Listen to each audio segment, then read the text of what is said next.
Most people imagine that when night fell in the Middle Ages, people simply went to bed and slept. But the truth is far stranger. Sleeping in medieval times was not peaceful, not comfortable, and certainly not private. Nights were long, dark, and often filled with sounds that made rest almost impossible. The idea of crawling into a quiet room, lying on a soft mattress, and drifting into 8 uninterrupted hours of sleep would have been almost unimaginable for most people living 1,000 years ago. Because when darkness arrived in the medieval world, life didn't simply stop. It changed. For peasants, night often meant the only real rest after exhausting days of labor in fields, forests, or workshops. But rest did not mean comfort. The majority of people did not sleep in proper beds. Many slept on wooden benches, straw-filled sacks, or simple piles of cloth laid over the floor. Mattresses existed, but they were luxuries reserved for the wealthy. Most beds were stuffed with straw, feathers, or dried leaves. Over time, these materials became breeding grounds for lice, fleas, and mites. The mattress itself could become a small ecosystem of biting insects. And every night, when someone lay down, those insects woke up. For many medieval people, falling asleep meant accepting that they would wake up covered in bites. But insects were only part of the problem. Privacy barely existed. Entire families often slept in the same room, sometimes even in the same bed. Parents, children, and occasionally relatives or visitors all shared the same sleeping space. In poorer homes, animals might even be kept inside overnight to protect them from theft or predators. Chickens, goats, and sometimes even pigs could sleep only a few feet away from humans. Imagine trying to sleep while animals shuffled, snorted, and moved around in the dark. And then there were the smells. Medieval homes rarely had proper ventilation. Smoke from cooking fires lingered inside the house, mixing with the scent of damp wood, sweat, animals, and unwashed clothing.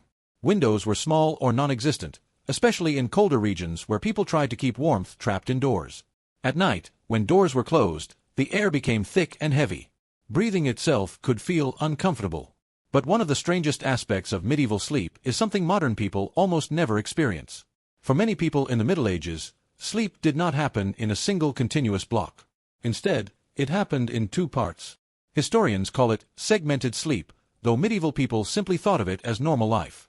People would fall asleep not long after sunset, when darkness made work difficult. They would sleep for several hours, what many texts refer to as the first sleep. Then something unusual happened. They would wake up. Not briefly, but fully awake. For an hour. Sometimes 2. During this time, people prayed, talked quietly, tended fires, visited neighbors, or even worked on small tasks by candlelight. Some medical writings from the time even suggested that this middle-of-the-night wakefulness was the best moment for reflection, prayer, or intimacy.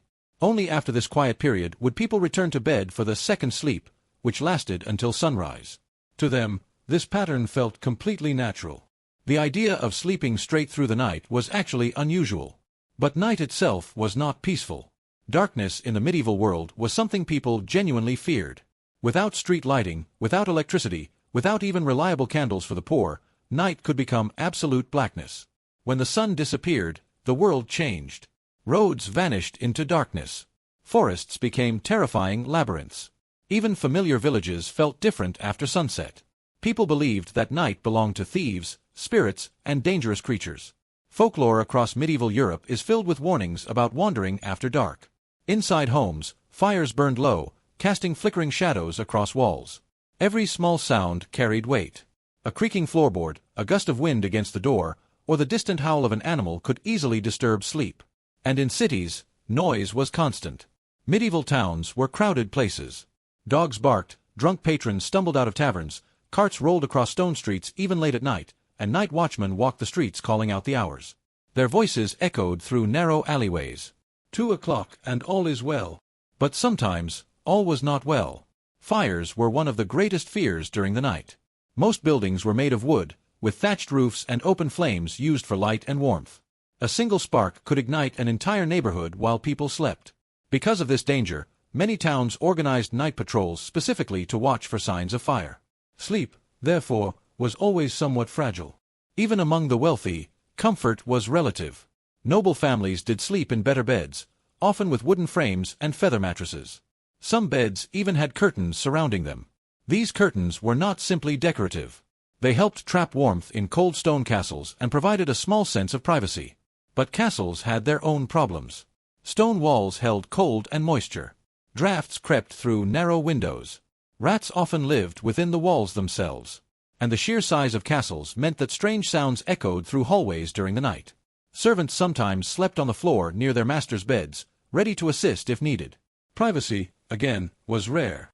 And there was another surprising reality about medieval sleep. People often slept partially upright. Some historians believe that many individuals rested in a slightly sitting position rather than lying completely flat.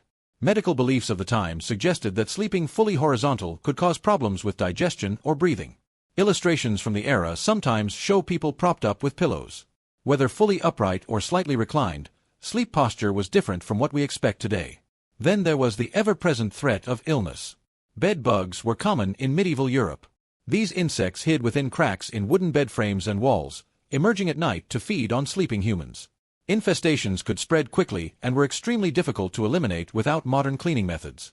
Combined with fleas carried by rats, the same fleas that helped spread the Black Death, sleeping conditions could become genuinely dangerous. For many medieval people, nighttime bites were simply part of life. Yet despite all of this, the insects, the smells, the noise, the lack of privacy, people still slept. Humans adapt. Even in difficult conditions, the body eventually finds rest. After long days of labor, exhaustion often overcame discomfort. Sleep came not because conditions were good, but because the body demanded it. And perhaps the most fascinating part of medieval sleep is realizing that what feels normal to us today would have seemed strange to them. A silent room. A private bed. Soft mattresses free of insects. Artificial light pushing back the darkness. And 8 uninterrupted hours of sleep. For most of human history, that kind of night simply did not exist. Instead, medieval nights were divided, noisy, uncomfortable, and sometimes frightening. People drifted between sleep and wakefulness, between darkness and candlelight, between quiet conversations and uneasy rest. So the next time you turn off your lights and sink into a comfortable bed, imagine a very different night. A straw mattress crawling with insects. Animals shifting in the corner of the room. Smoke hanging in the air. The faint glow of a dying fire. And somewhere outside, in the endless darkness of the medieval world, the distant sound of a watchman calling the hour. Because for the people of the Middle Ages, sleep was never as simple as closing your eyes. Night was something you had to endure.